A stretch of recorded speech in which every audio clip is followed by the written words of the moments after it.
immigration. Somehow it leaked out and the American people shut down congressional switchboards. We just put a reality TV star developer in the White House. Some would say he's not the typical president. Why? Because he talked about Mexican rapists and promised to build a wall. I thought on November 8th, all these Republicans in Washington need to see like trucks of Depends being sent in because they'd be so afraid of what the public was saying to them.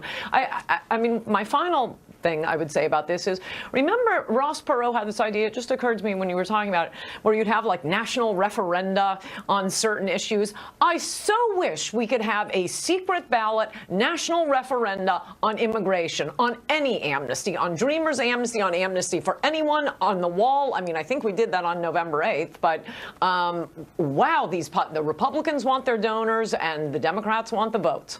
I mean, Mark Krikorian, I actually am surprised. They didn't even try to dress this up as something that's different. It's actually worse than the Gang of Eight bill. It's actually worse than that was in many respects because it directly increases chain migration by allowing these 800,000 to sponsor uncles, aunts, adult children, all this, and then the parents get to stay for 3-year revolving, rotating periods of time. I mean, when I read about this, it really seemed to me almost consciously contemptuous of what the president wanted to do.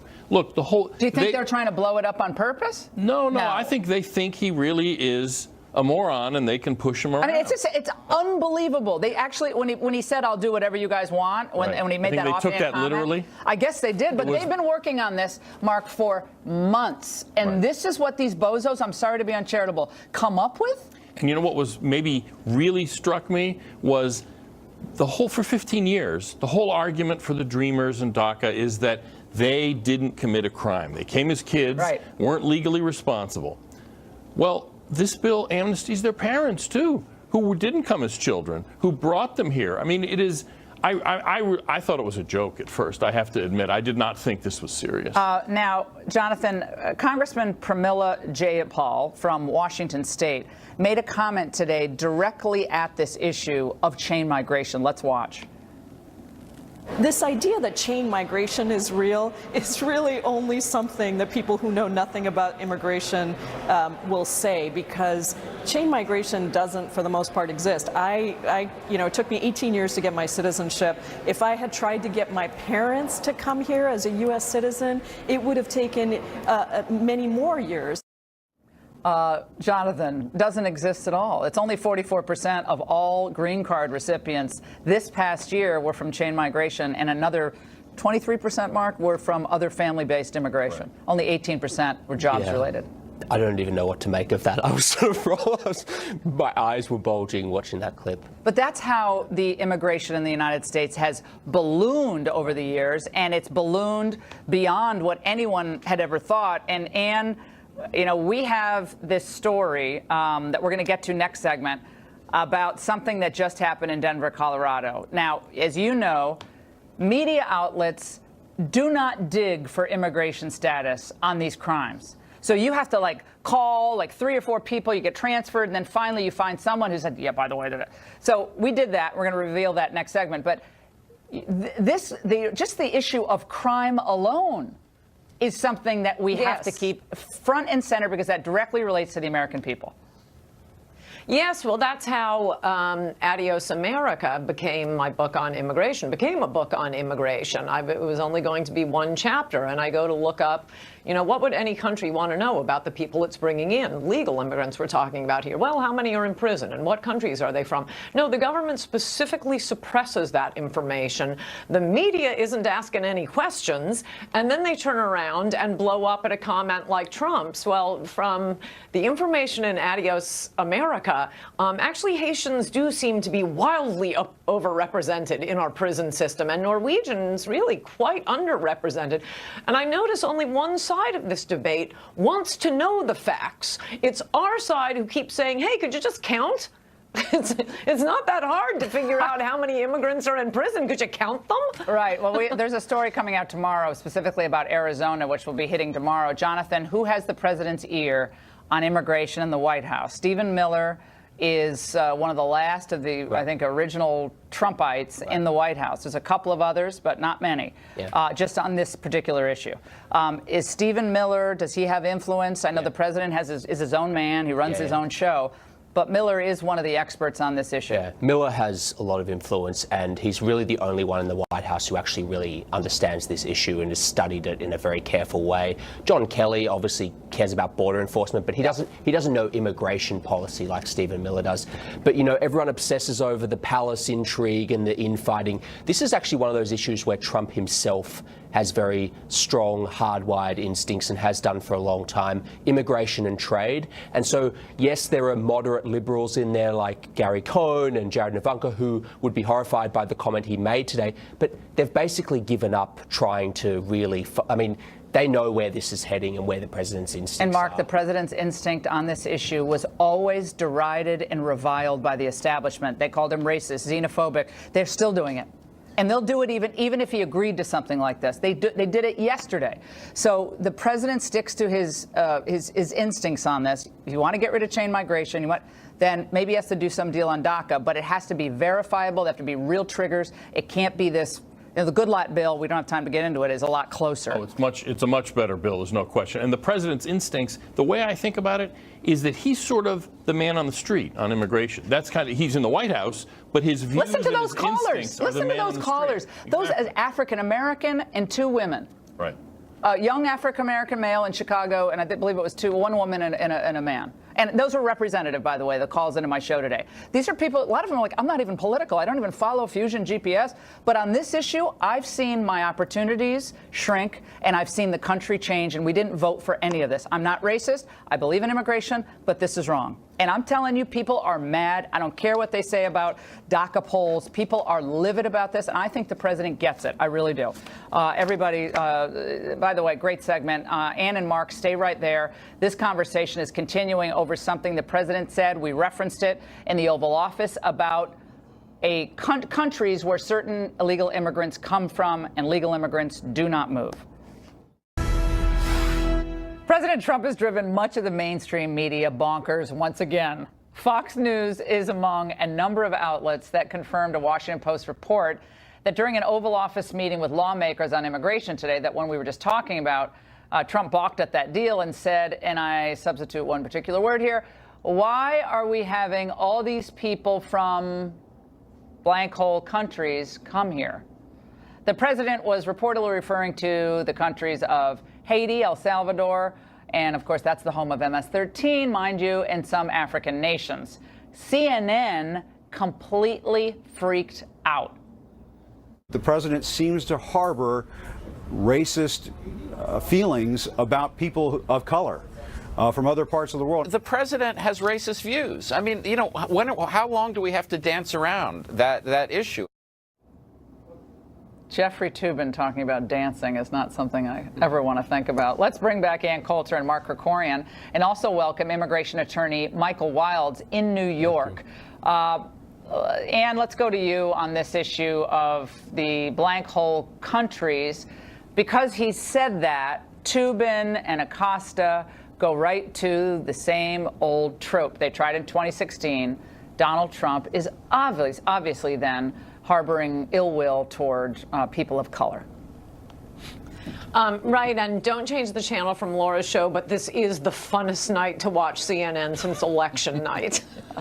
It's fantastic. That's not Thanks, good enough. Ann. I do still want a wall, so he's not going to win me back with just, you know, his rhetoric again. He said he's going to build a wall 1,000,000 times, not until we actually see the wall. But, you know, I think it's worth mentioning this is exactly what all of the Democratic sponsors of the 1965 Immigration Act promised us. Teddy Kennedy, Bobby Kennedy, the Washington Post, Emanuel Sellers swore up and down. This Immigration Act will not change the ethnic composition of America. We will not be overwhelmed by immigrants from Asia, from Africa, from the Caribbean, from any one country. They swore up and down.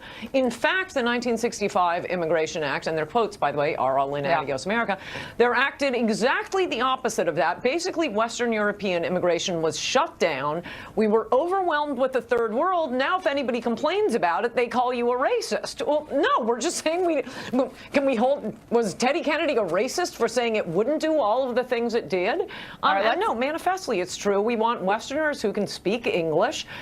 Just one thing on you were talking about how they don't have enough money for the wall. I was thinking when you were saying that, as long as these countries are such fantastic countries, maybe we could get, cut off the foreign aid to all of them and use that for the wall. Or tax remittances, or shut down remittances to other countries altogether. I mean, they send $20 billion out of the country, 50% tax, you get $10 billion right there. Michael, I want to go to you on this.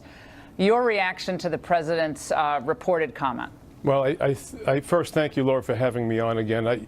I have to say, just for context, I happen to have been the president's immigration lawyer for over 10 years, acting on behalf of Trump models and Miss Universe and so forth. A staunch Democrat, I still represent actually Mrs. Trump. I have to tell you that I was disappointed by the words and the tone. I did not believe the president to be a bigot. I think this is a contentious issue, and a president should be speaking in a presidential capacity with better choice of words.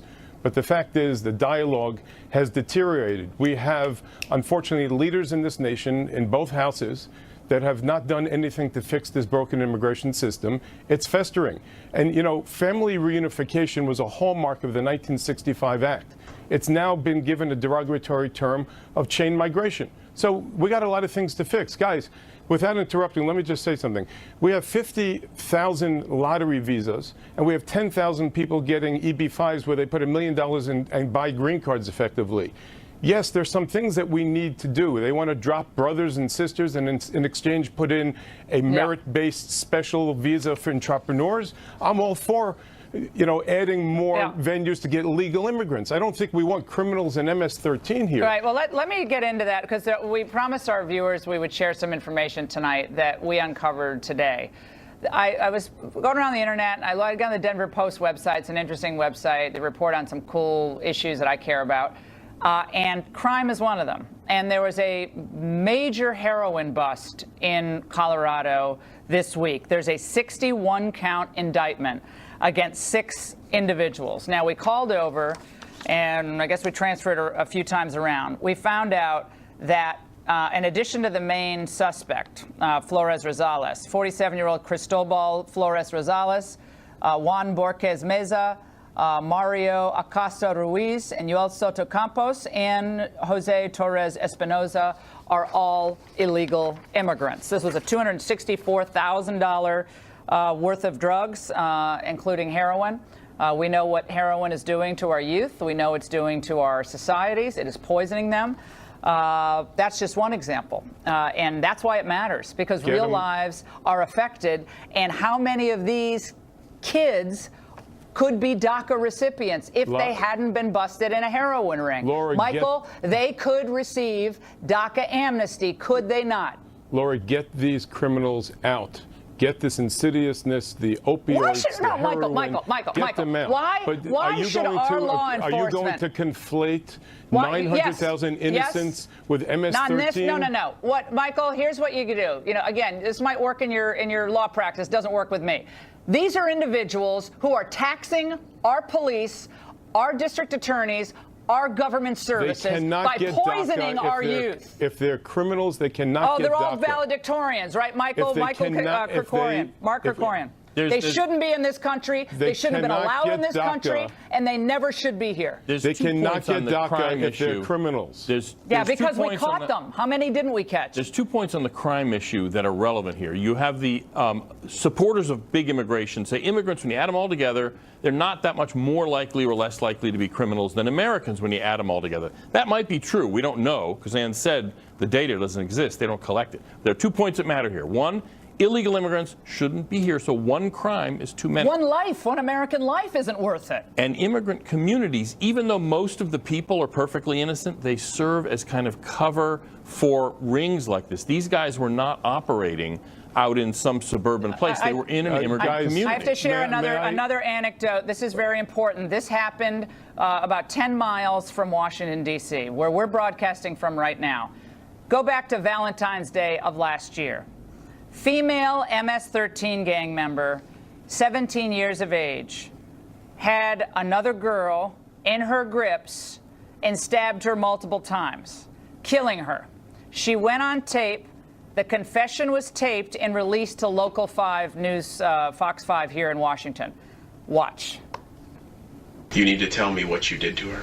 I killed her How did you kill her? with a knife. She said to her also, you'll see me again in hell. Don't forget my name. All reported, all admitted to. Another life that shouldn't have been taken, that shouldn't have been, this should never have happened. And you can take it away here, but I'm telling you, any destruction of life, property, rape, child abuse, DWI, why do the American people have to tolerate this so liberals feel better about themselves and their electoral chances and Republicans get cheap labor? Why? Right, and they're not living in those neighborhoods. That happened last year? No, that was this year.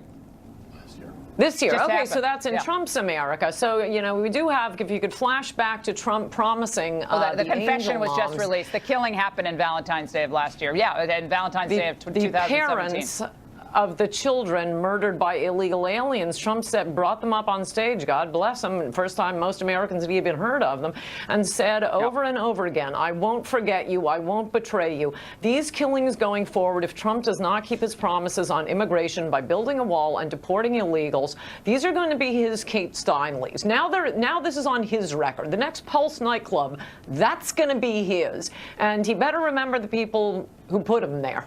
Laura, All if I right, may. guys. Laura, Yeah, if I may. real quick, Michael, go ahead. The dialogue has deteriorated sadly, where you're giving the impression to everybody that most foreigners or immigrants are criminals. No, DACA in fact, we recipients said the cannot opposite. be criminals, and I'm telling you right now, scaring We the hell out don't of America know. is not in good taste.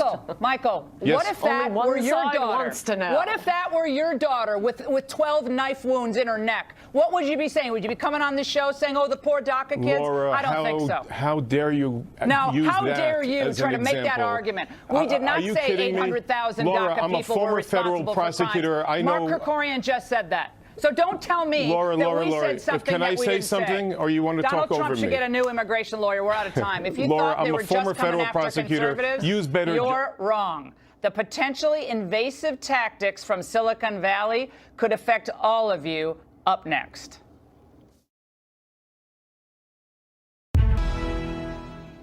Facebook, Twitter, Google are hardly friends of conservatives, but I use them all. But its own workers accuse Facebook of suppressing conservative news from its list of trending stories. Very interesting.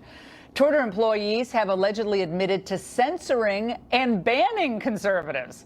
And studies show Google's algorithms produce search results favoring Democrats and other liberals. How shocking.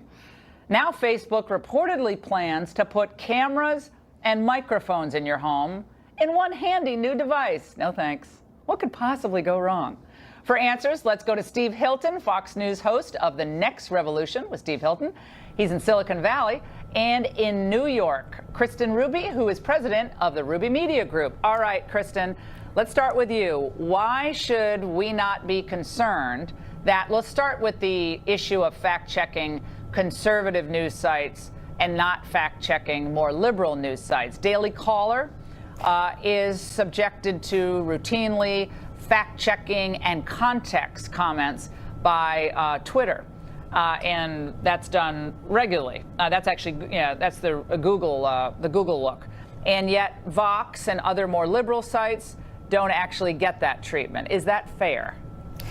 Do I think it's fair? Absolutely not. So I think we should be concerned about this. However, I think this is really a case of what happens when you have smaller startups with not a plan, really, to think about becoming some of the largest corporations in the world, right? And so I think a lot of this is actually missteps and lack of planning.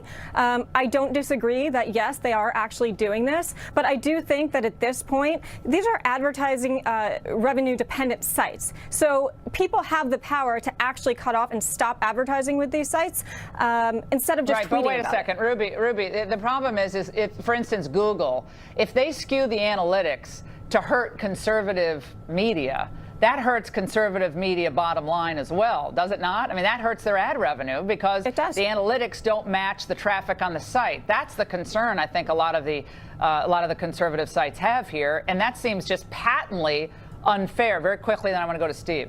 I agree with you. I'm not disagreeing on this point. I think it is unfair, and I think they have to get their act together very quickly. And I think consumers really have the power to change this by cutting off ad revenue for them, basically. Well, I mean, it's Google. I don't know where you're going to cut off Google. But, Steve, on this particular issue, I've seen it. I've seen this happen. We know lots of people on Twitter who are banned because they have conservative views that are provocative. But, my goodness, what on Twitter isn't provocative these days? Look at my Twitter feed sometime. What should we think about this? I think we should be really, really concerned, Laura. And before I dive into that, I just want to say it's my first time joining you. I want to say how much I love your show. I watch every night. You are a great champion for populism. And this is a real populist issue because this is about the people versus the powerful. And there's nothing more powerful these days than these tech companies. And the reason we should be frightened, there's two reasons basically. First of all, exactly as you said, they want us to put our whole lives in their hands, to show up to our homes in their self-driving cars, walk up to the front door, and facial recognition software will open the door. We could throw away the boring old keys, walk into the kitchen, and the smart fridge will have ordered your groceries and you stick it in the smart oven.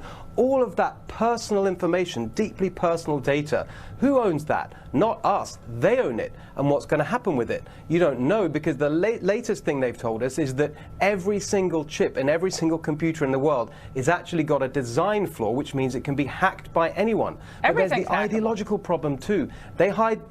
That's right, and they hide behind this notion of the algorithm that does all this in a neutral, unbiased way. But the truth is, as anyone who knows about these tech companies really understands, is that the algorithms are written by people. And the people who work for these companies are overwhelmingly liberal. And that's a real problem because they're designing these systems that run so much of our lives with an ideological bias. And it's worse even than that, because they're not just liberal, they're liberal hypocrites too.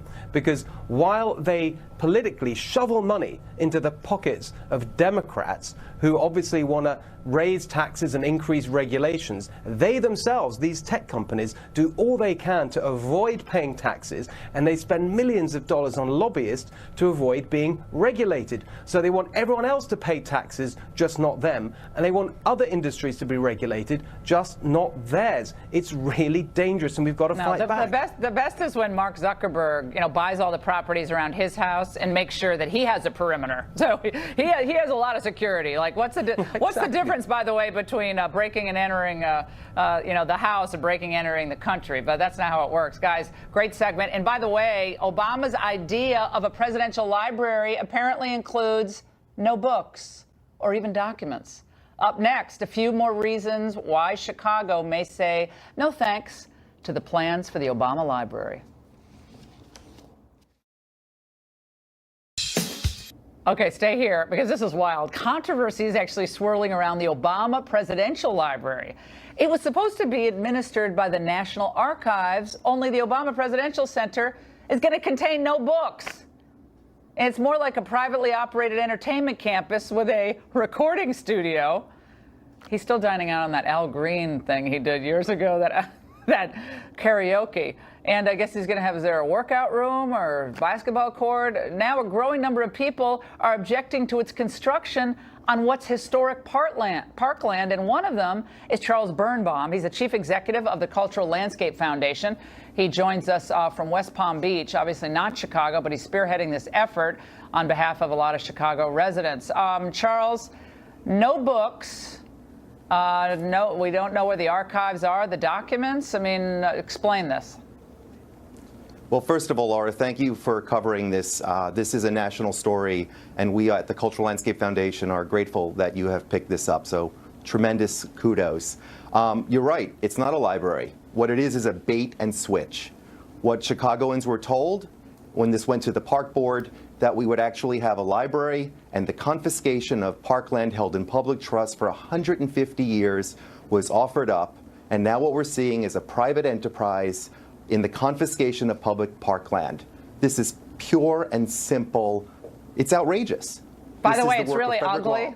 It's really ugly, too. I'm sorry. It looks like some I don't know what it looks like. It looks like some kind of spaceship. It's not attractive.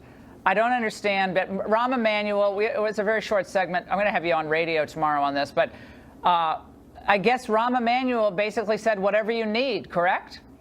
Whatever you need to Obama. They wanted this big swath of land, whatever you need. This was actually land that the deal was made with the University of Chicago. Imagine when this competition was happening, if Columbia University said, oh, no, we're going to take 19 acres of Central Park. They would have been laughed out of town. All right, we're going to continue this on radio. Yeah, it's ridiculous. We're going to continue this on radio tomorrow. By the way, bonus angle coming up. CEOs who abandoned Trump back in August. Guess what's happening with them now? Where